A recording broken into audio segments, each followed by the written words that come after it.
woke up because I couldn't breathe. The taste was fuel and blood.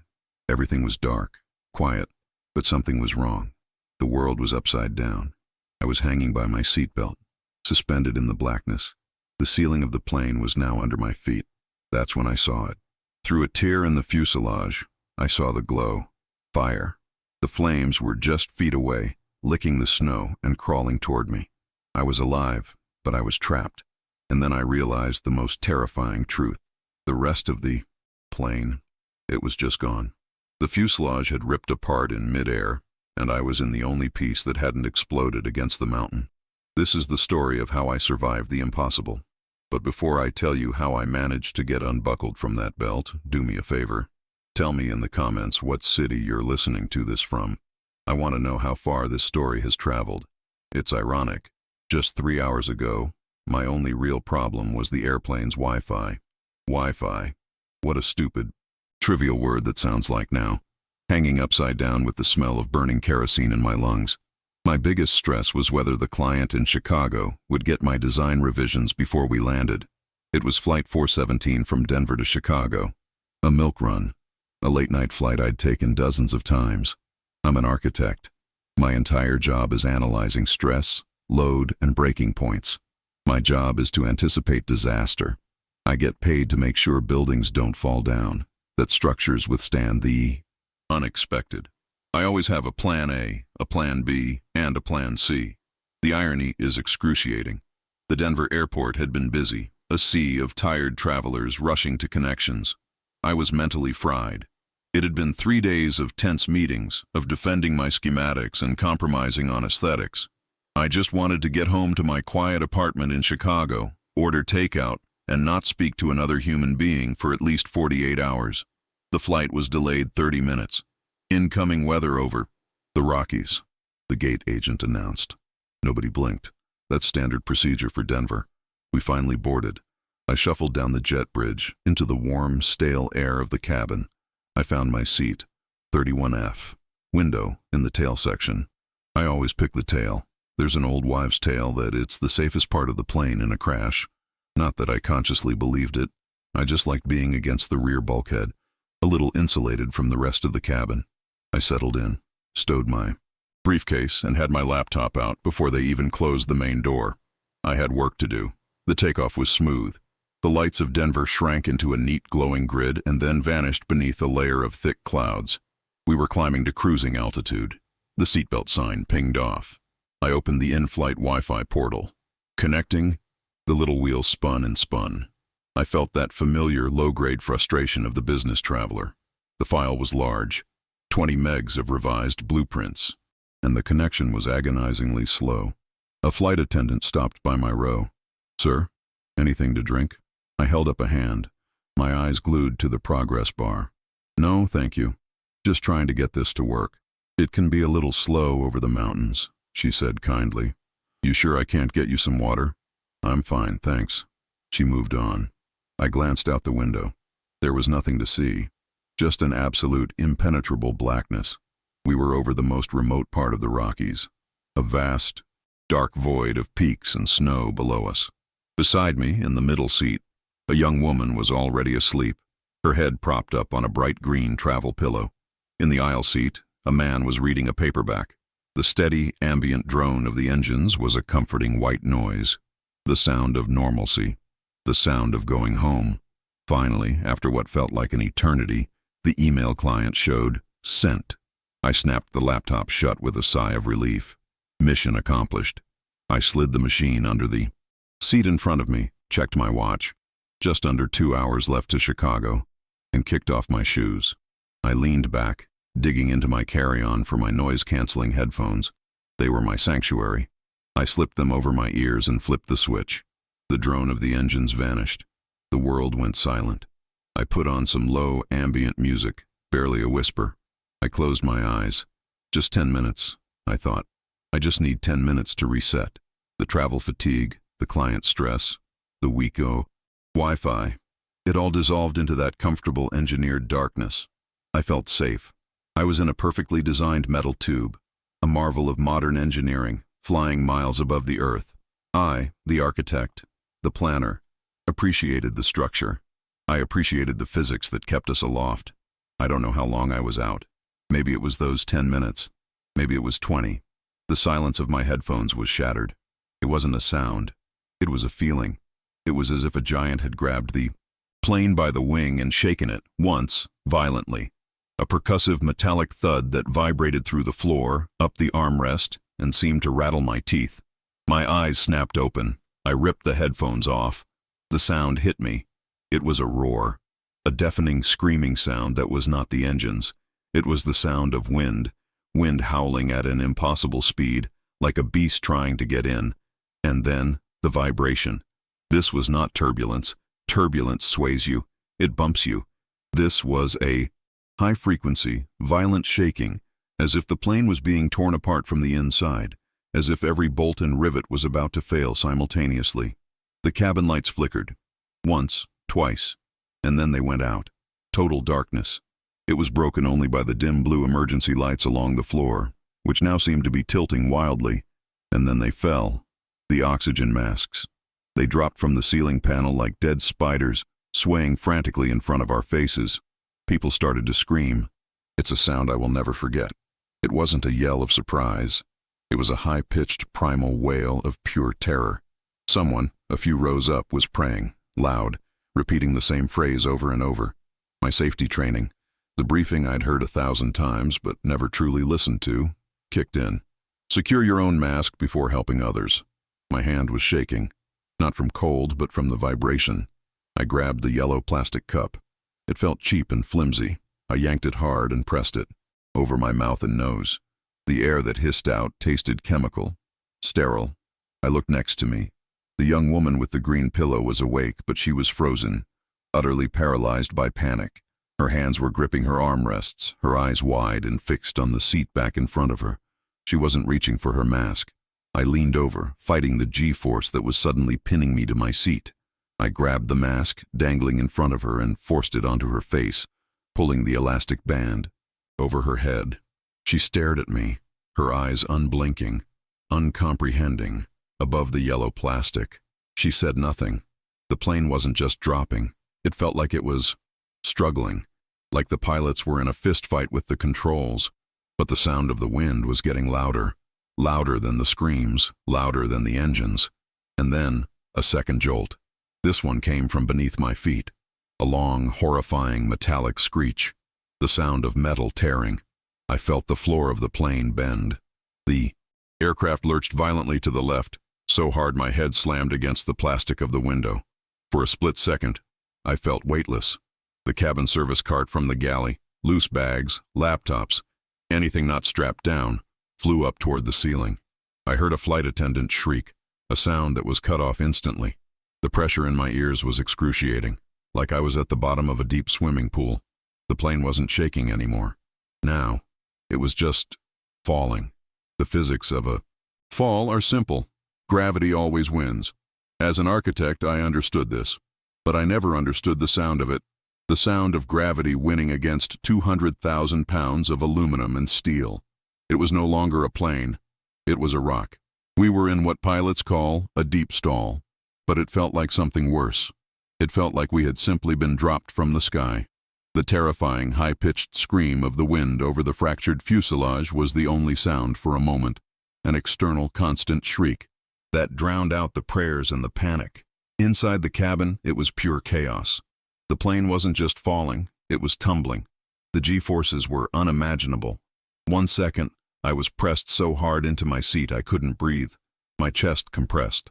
The next, I was lifted up, held only by the seatbelt, my stomach in my throat. The laptop I had carefully stowed, my laptop with all my plans, shot out from under the seat like a missile, flew past my head, and shattered against the overhead bin. People were screaming, but the sound was thin, as if the air was too thin to carry it. The woman next to me was making a low, moaning sound, her eyes squeezed shut, her hands gripping the armrests so hard her knuckles were white. The man in the aisle was gone. I don't mean he was quiet. I mean he was gone. His seatbelt was still buckled, but the chair, and the man in it, had been torn from the floor bolts. There was just a gap, and through it, I could see the frantic, terrified faces of the people in the row behind us. My My analytical, planning mind was trying to make sense of it. It was trying to calculate. Okay, we're at 30,000 feet. Terminal velocity is about 120 miles per hour for a person. But for a plane, how long do we have? 2 minutes? 3? It was a useless, insane calculation. A defense mechanism. My brain was trying to design a solution when there was no solution. There was no plan B. And then the tearing sound returned. It was louder this time. A primal groan that came from the very bones of the aircraft. It was the sound of metal reaching its breaking point. I looked out the window, 31F. I had a clear view of the wing. It was supposed to be straight, a beautiful piece of engineering.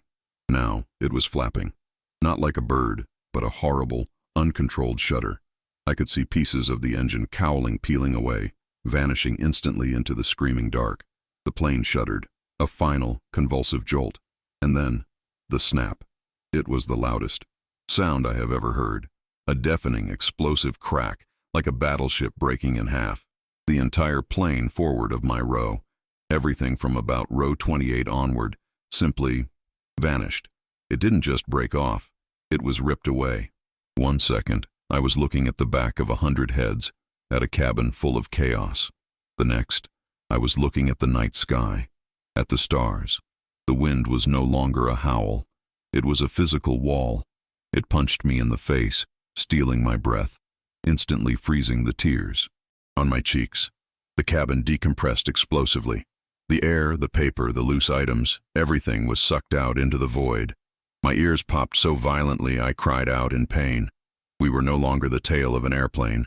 We were just the tail, a mangled piece of debris, separate from the main fuselage, which was now a fireball falling away from us. I watched it, mesmerized. That giant, beautiful piece of engineering, where just minutes ago I was worried about Wi-Fi, was now a comet of burning fuel and metal disappearing into the clouds below. And we were falling too, but differently. The tail section was lighter. It was tumbling, end over end, like a leaf in a storm. The sense of disorientation was absolute. There was no up, no down, just the violent spin and the impossible cold. I remember thinking, so this is it. This is how it ends. I wasn't panicked anymore. The terror had become so total that it turned into a strange, cold acceptance. I closed my eyes. I thought of my apartment in Chicago. I thought about the client's email. I thought I should have gotten the water. The ground came without warning. I had been looking at the stars, and then the stars were gone. I was looking at white. We hit. It wasn't a crash. It was an annihilation. It was the sound of a building being demolished, but I was inside it. The sound of metal compressing, of seats shearing, of everything I knew being reduced to jagged, twisted fragments. My head snapped forward, hitting the seat in front of me with a force that I felt in my bones. Then my body was thrown back, then forward again, and then blackness. Nothing. The end of the plan. The first thing to return was the sound, a single repeating beep, beep, beep. It was high-pitched, insistent, an electronic sound. It was the sound of something still working.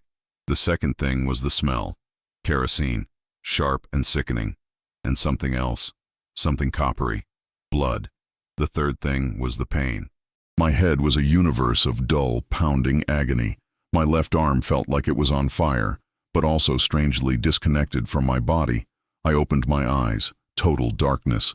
I tried to breathe, and a sharp, stabbing pain shot through my ribs. I choked, and the taste filled my mouth, fuel and blood. I was confused. Why was it so quiet? The screaming, the wind, the tearing metal. It was all gone. There was just the beep, beep, beep, and a new sound. A quiet, gentle hiss, like bacon frying, and I was upside down. My entire world was inverted. The force of the impact had thrown me, but the seatbelt had held. It was digging deep into my hips, the only thing stopping me from falling onto the ceiling. The floor of the plane was now somewhere above my head. My architect's brain, fogged by the impact, tried to process the geometry of the situation. I am hanging. The ceiling is below me, therefore, the wreckage is upside down. That's when I saw it. The glow. Through a massive, twisted tear in the fuselage, what used to be the wall of the plane, I saw flames. The hissing sound was snow melting as the fire, fed by the fuel from the ruptured wing section we must have brought with us, crept closer. I was hanging upside down in the burning wreckage. My heart, which I thought had stopped, hammered against my broken ribs. It wasn't acceptance I felt now. It was a raw, primal, animal need to get out. "Help!" I tried to yell. It came out as a dry croak. "Help me!" The beep, beep, beep continued. It was coming from somewhere near me. I twisted my body, ignoring the scream of protest from my arm and chest. My vision was swimming, but I could make out shapes in the flickering orange light. The cabin was destroyed. It wasn't a cabin. It was a cave of jagged metal and torn upholstery. The seats next to me were gone, ripped away. The aisle was gone. I was alone. No, not alone. I heard a sound, a low, soft moan. It was human. "Hello?" I called out, my voice stronger. "Who's there?" The moan came again. It was close. To my left, in the mangled row in front of where I was hanging. I squinted into the dark, the flames outside providing just enough light. I could see a shape, a person, pinned. It was the young woman who had been sitting next to me, the one with the green travel pillow. She was jammed between her seat, which had collapsed, and a piece of the bulkhead. "I'm here," I said, the words sounding stupid. "I'm here. We crashed." She didn't respond. She just moaned again.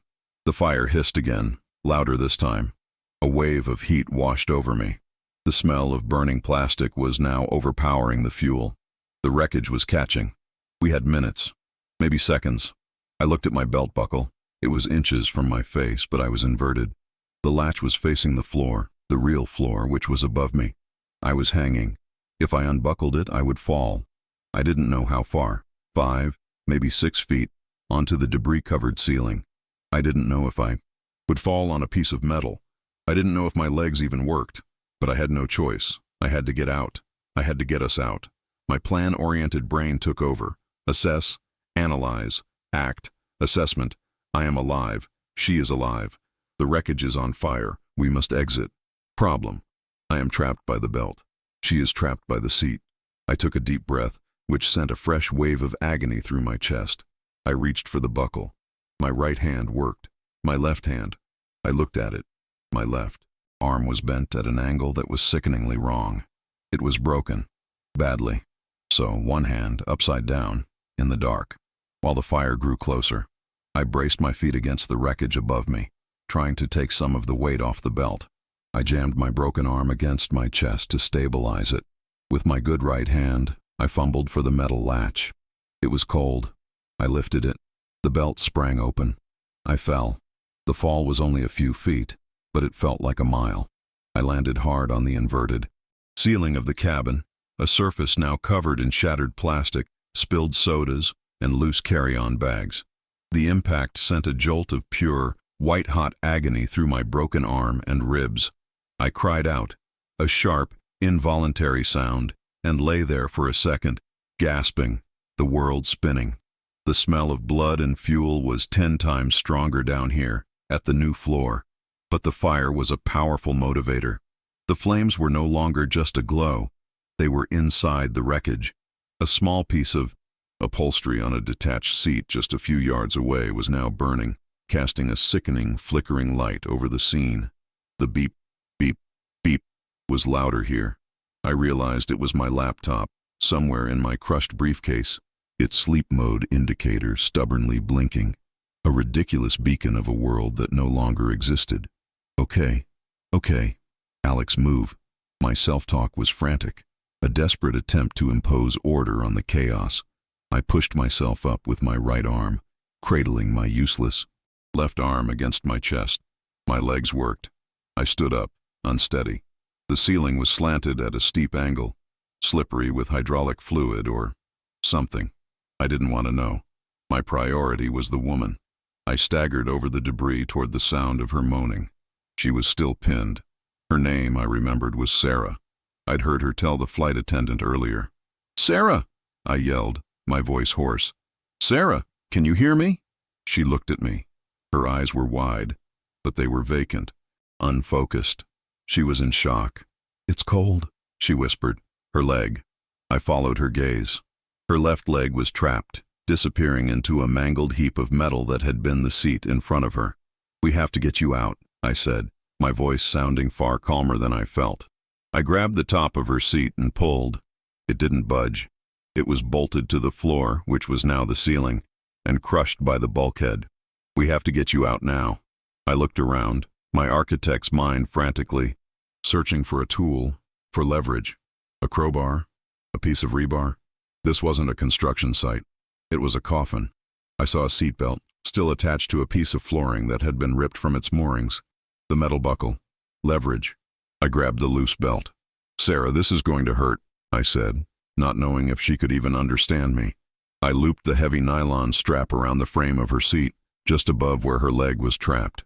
I fed the belt through its own buckle, creating a makeshift ratchet strap.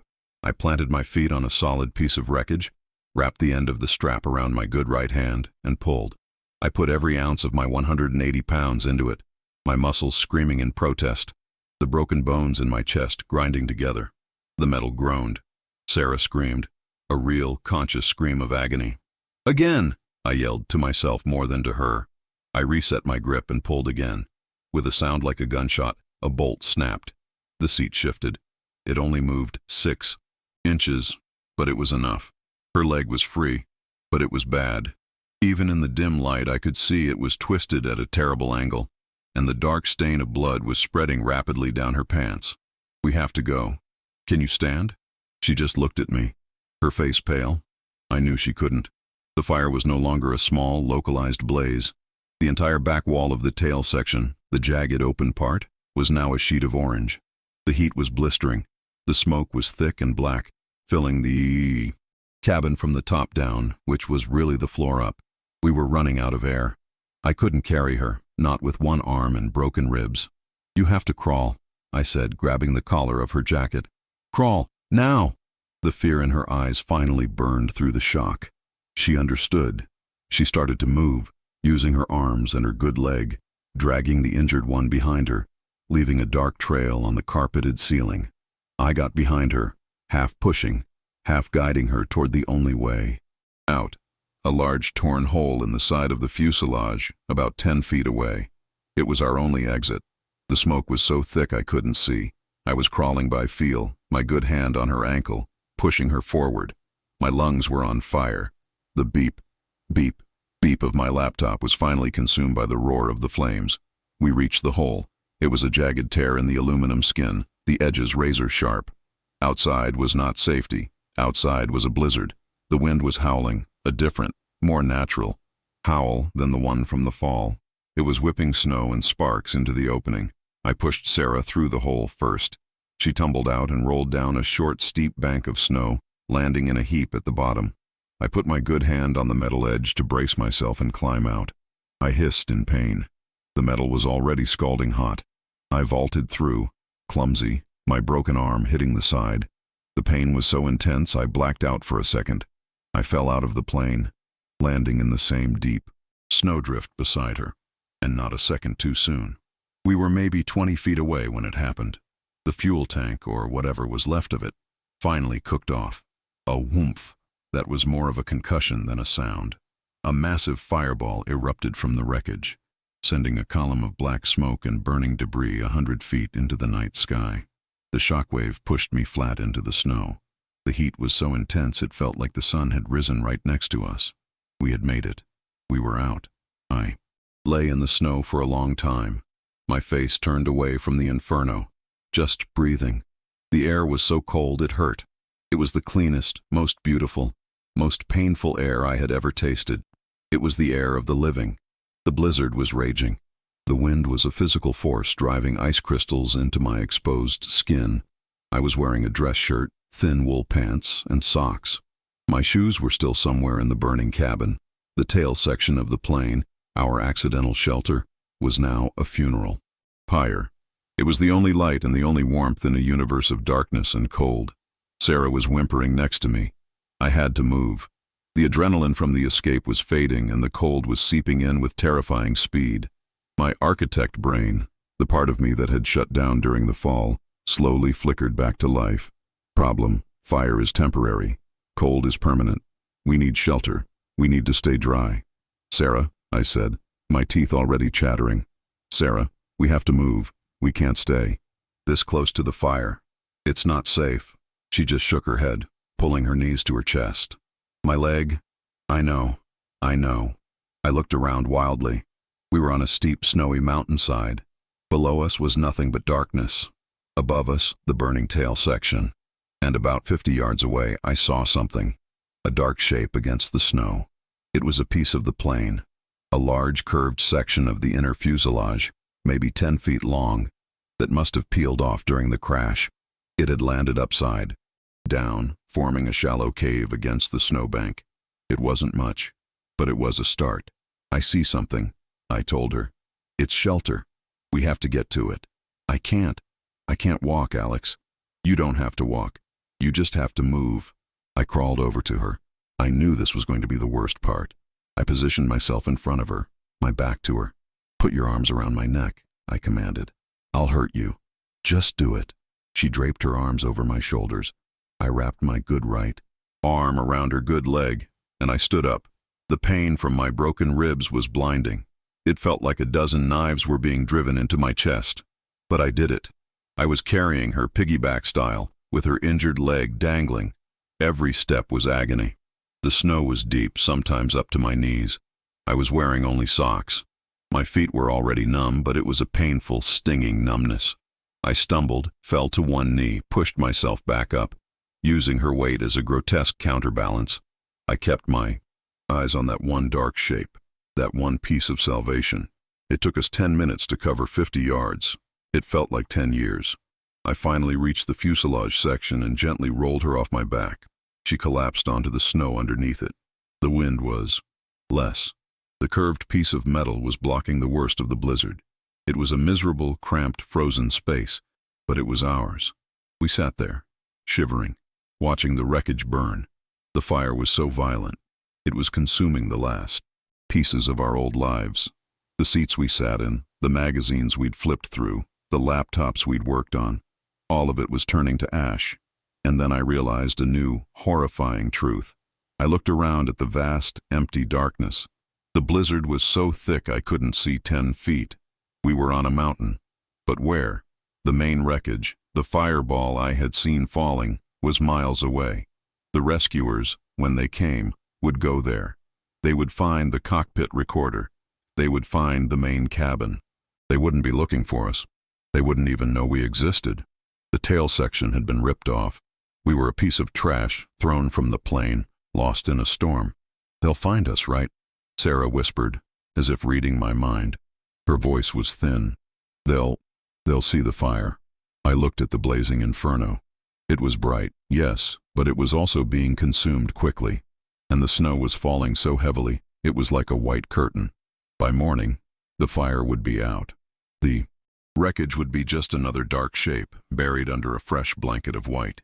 I couldn't tell her the truth. I couldn't tell her that my logical, analytical brain had just run the calculations, and the result was 0. Yeah, I lied, my voice shaking from the cold. They'll see the fire.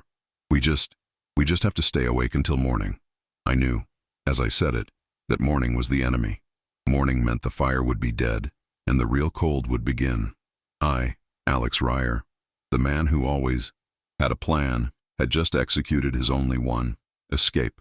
I had no plan B for survival. The fire was dying. The massive, comforting bonfire that had been our only source of light and hope was now sputtering, a sad, smoky orange against the relentless driving snow. With the fire went our heat. The cold, which had been a looming threat, was now a physical attacker. It was a suffocating, invasive presence that burrowed past my thin shirt, past my skin, and settled deep into my bones. My feet were no longer my feet. They were just 2 blocks of painful, useless ice at the end of my legs. My broken arm was a dead weight, strapped against my chest by my own desperate grip, and every shiver, which was now constant, sent a fresh, grinding shock of pain through my ribs. I looked at Sarah. She was huddled in the back of our makeshift metal cave, her face a pale, waxy gray in the dying light of the fire. She had stopped whimpering, which was somehow more terrifying.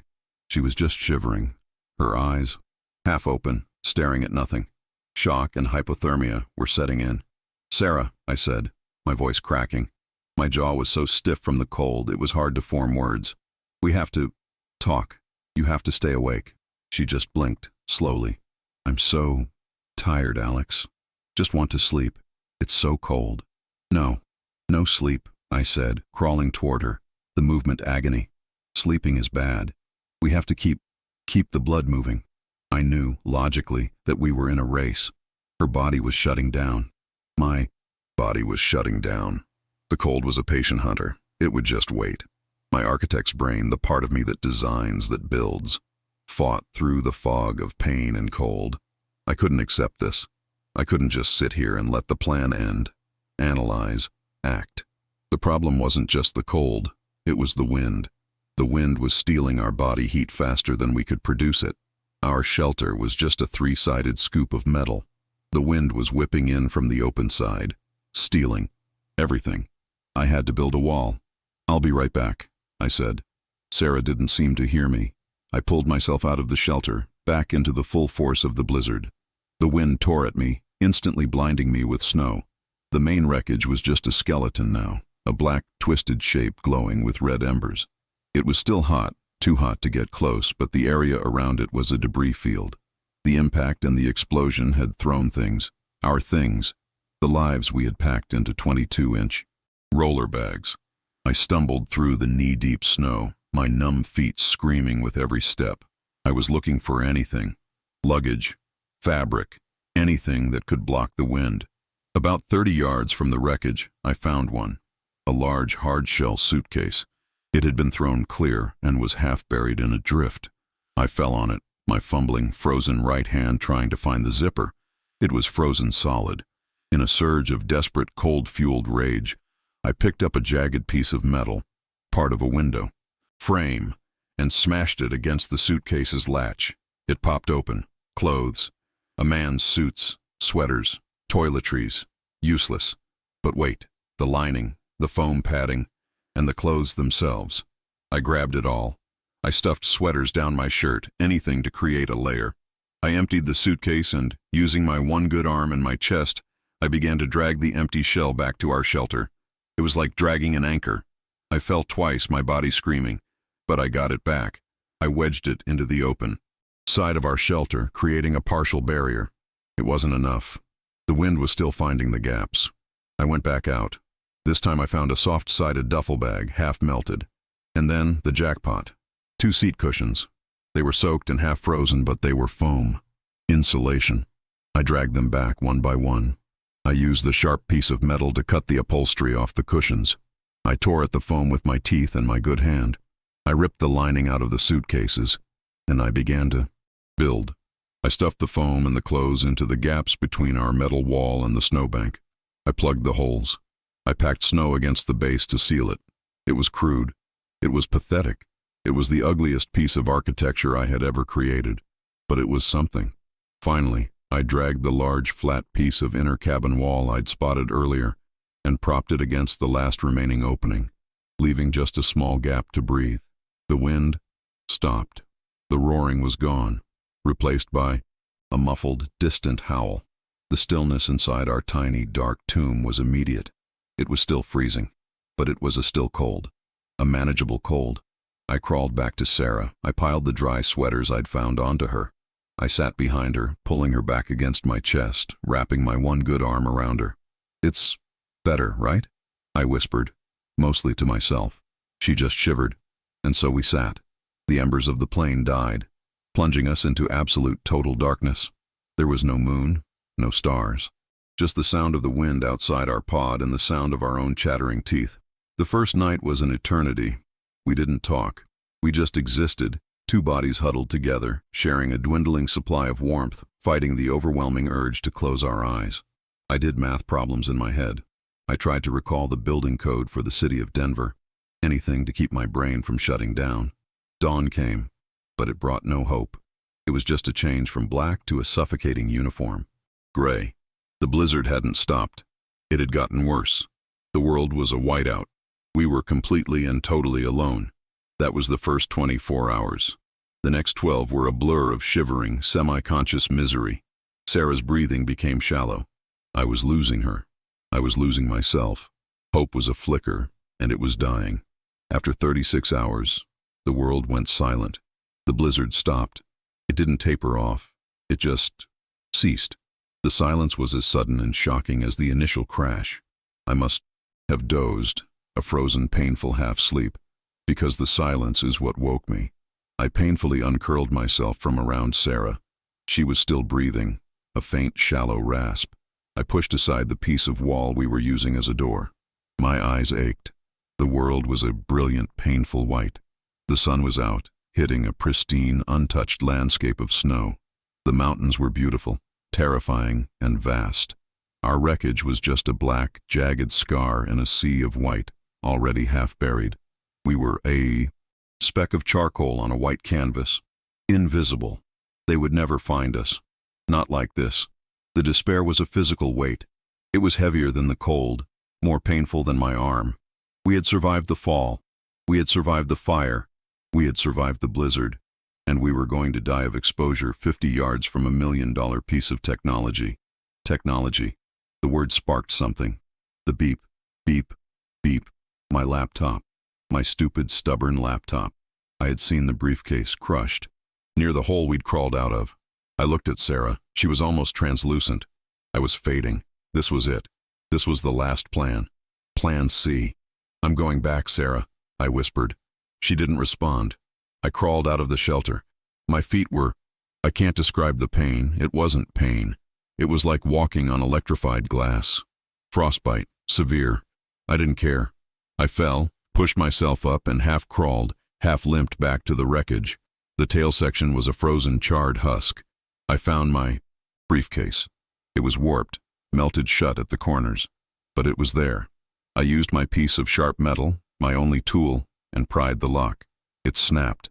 Inside was a mess of melted plastic and fused paper. My laptop was destroyed. The screen was shattered. The keyboard was a warped ruin. But underneath it, encased in its own metal shell, was the battery. I ripped it out.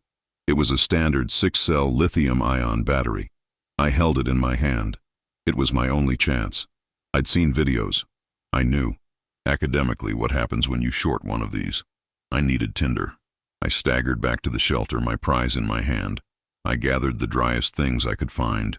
The liner from the suitcase, a few pages of my presentation papers, the blueprints, now crinkled and damp, that had been insulated inside my briefcase. I tore them into fine strips. I needed a conductor. Back to the wreckage. I dug through the snow and charred wires, my good hand raw and bleeding.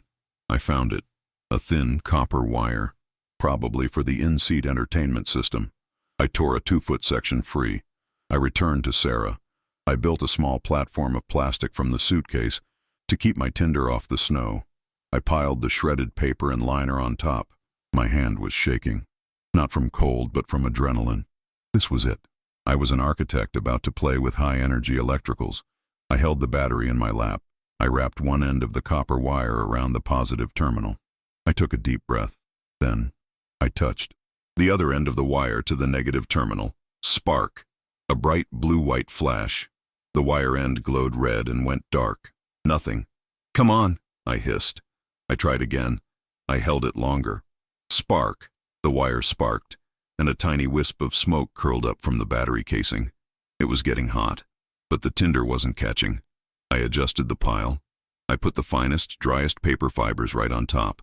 I looked at the wire. The end was blackened. I scraped it clean on a piece of metal. I tried one. More time. I jammed the wire against the terminal and held it. This time it didn't just spark. The wire glowed cherry red. The insulation on the wire itself started to smoke. I pressed the glowing end into the pile of shredded paper. A wisp of smoke, then another. It smelled awful, like burning chemicals. I blew on it gently, my breath ragged, the pain in my ribs flaring. A tiny orange ember appeared. I blew again. The ember grew, and then, with a soft whoosh, the paper caught. A tiny, beautiful, impossible flame. "Yes! Yes!" I yelled, my voice hoarse. I carefully fed it more paper, then a piece of the suitcase lining. It smoked horribly, a thick, black, acrid smoke, but it was burning. I added a piece of the upholstery I'd torn from the seat cushion. The fire grew, strong and steady. I had made fire. I was huddling over it, feeding it, my hands black, tears of triumph freezing on my face when I heard it. It was a sound from the other world. A low, rhythmic whoop, whoop, whoop. That was not the wind. I looked up. My heart stopped. A black dot, against the bright blue sky, moving along the mountain ridge, miles away. A helicopter. They weren't looking for us. They were heading for the main crash site, for the fireball I had seen fall. They were flying right past us. "No!" I screamed. The fire. The smoke was black, but it wasn't big enough. I did the only thing I could. I grabbed one of the intact foam seat cushions I'd scavenged. It was damp, but I didn't care. I jammed it directly into my precious fire. The foam resisted, then melted, and then erupted. A column of thick, oily black smoke shot straight up into the clear mountain air like a signal flare. It was the most toxic, disgusting, beautiful thing I had ever seen. I stood up, my frostbitten feet screaming, my broken arm flapping uselessly. I grabbed the other cushion, lit it, and waved it over my head. A desperate, one-armed madman, screaming at the top of my lungs. The helicopter. It kept going. "No, no, look, here. We are here." And then it stopped. It hovered against the ridge, and slowly it began to turn. It banked, deviating from its path. It was coming toward us. It saw the smoke. It saw us. I fell to my knees in the snow, still waving the burning cushion. I looked back at the shelter. "Sarah," I whispered, the tears finally coming. "They're here." The sound of the helicopter blades was the sound of an angry god. It was deafening, a physical concussion that vibrated in my broken ribs, drowning out the wind, the fire, and my own thoughts. The downwash was a horizontal blizzard, kicking up the snow and the ashes of our fire, stinging my face.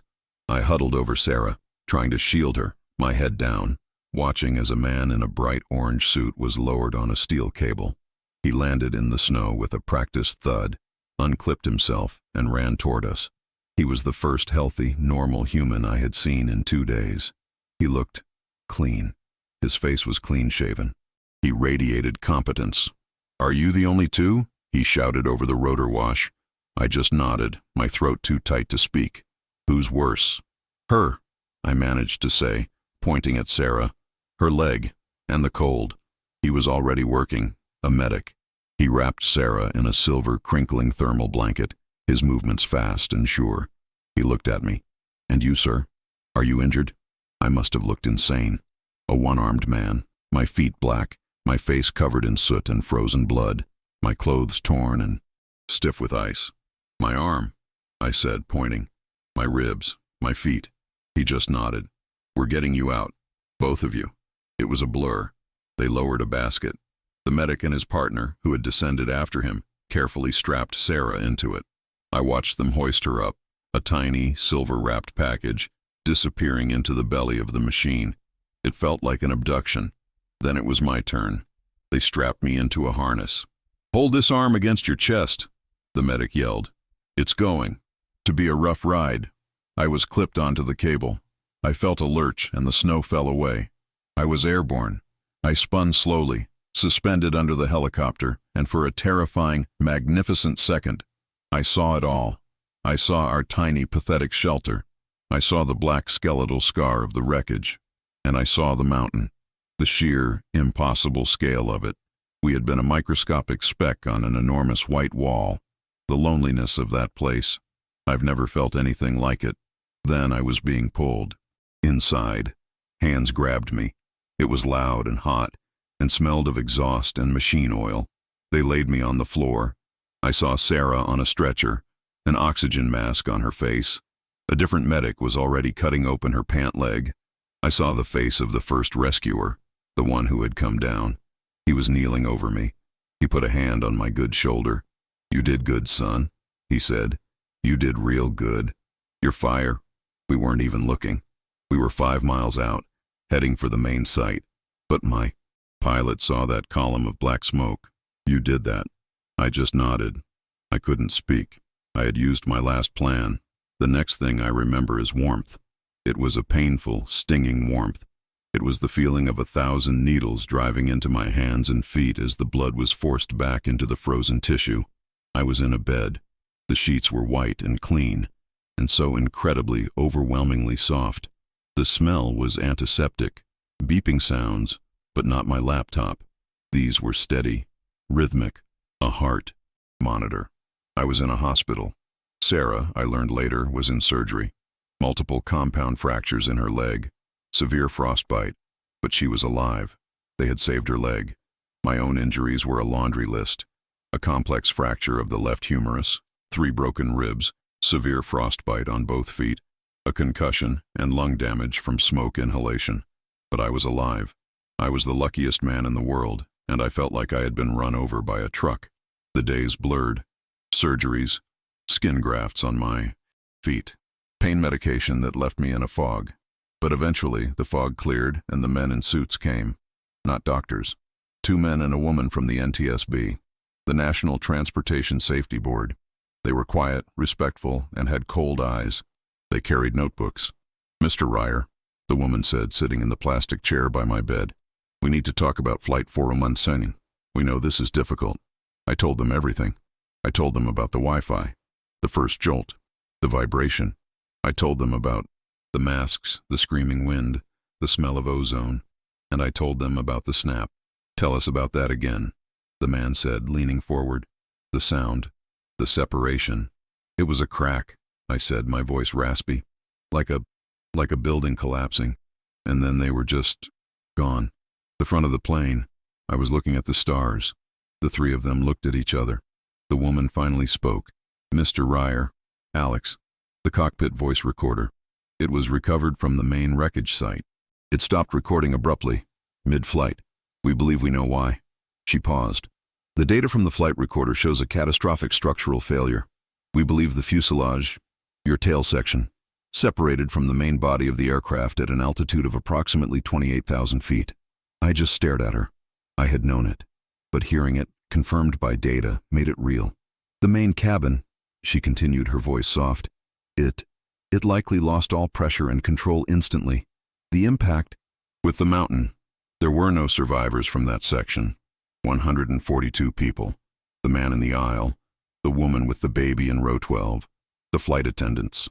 Gone. The tail section," the man picked up, "was lighter. It fell as you described, like a leaf.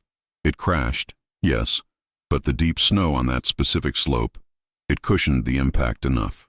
You and Ms. Johnson, you're the only 2. I felt a cold dread creep back in, a cold worse than the mountain. It was the cold of randomness. My meticulous planning, my choice of seat 31F because it was against the bulkhead, it was all a joke. I hadn't survived because I was smart. I hadn't survived because I had a plan. I survived because a row of rivets, stressed beyond their tolerance, had failed at precisely the spot they did. I survived because of a catastrophic 1 in a billion mechanical failure. The man in the aisle seat 31C hadn't survived. The man I'd seen torn from his seat. The NTSB report suggested he was pulled out when the plane depressurized. Why me? Why Sarah? Why was I spared, only to be given this knowledge? The investigators left. The nurse came in to check my vitals, but I was no longer in that warm, clean room. I was back on the mountain, in the dark, staring at the impossible, random, terrifying beauty of the stars. It's been 6 months. My arm is healed. The metal rod in my humerus feels strange when it's cold, a permanent internal barometer. My ribs are scarred, but solid. My feet are different. The surgeon saved them, but the nerve damage from the frostbite is permanent. I'll never run a marathon. I walk with a limp that reminds me with every single step of the snow. But I'm healed. I'm whole. I'm the miracle survivor. Today I'm at an airport, Chicago O'Hare, the place I was trying to get to, the place that represented home. It's loud, bright, and smells of Cinnabon and jet fuel. Normal. I'm holding a boarding pass. It's for a flight to Seattle. My company, my old life, was patient. They gave me months off. Now they need their star architect back.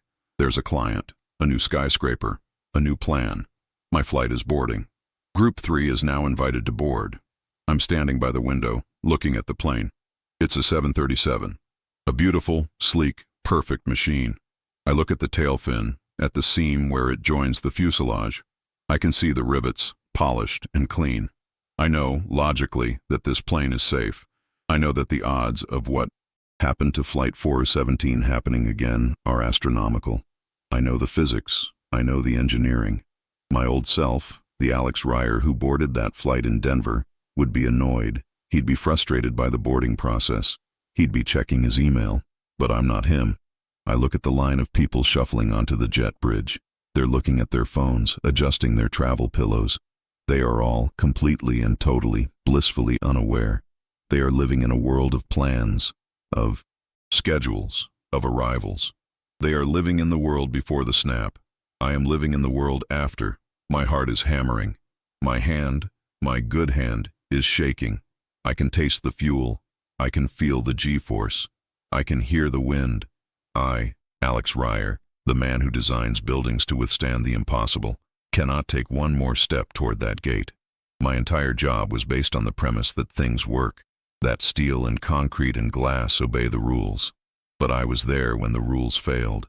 I was the Mao, man who fell from the sky and lived because the rules failed. I am no longer a man of plans. I am a man of random, terrifying chance. And I don't know how to be that person, and also be the person who steps into a pressurized metal tube, trusting the rivets to hold. I look at my boarding pass. Seattle. Plan A. I take a deep, slow breath. The air is warm, filtered. It doesn't hurt. It doesn't taste like blood. It's just air. But for the first time, I can feel it. I can feel it filling my, lungs, a conscious, miraculous act. I turn around. I walk away from the gate, against the flow of passengers. I don't know what my plan B is. I don't know where I'm going to sleep tonight. For the first time in my life, I, the architect, have no blueprint. And the strangest part, it feels okay. I survived the fall. I survived the fire. I survived the ice. I will survive this. My old life ended at 28,000 feet. This new one began in the snow with a single desperate spark. I am the human. Black box. And this is my recording. If you're still listening, if you've been through your own fire and come out the other side, subscribe. Because this channel is for those of us who know what it's like to fight for that next breath and to live to tell the tale.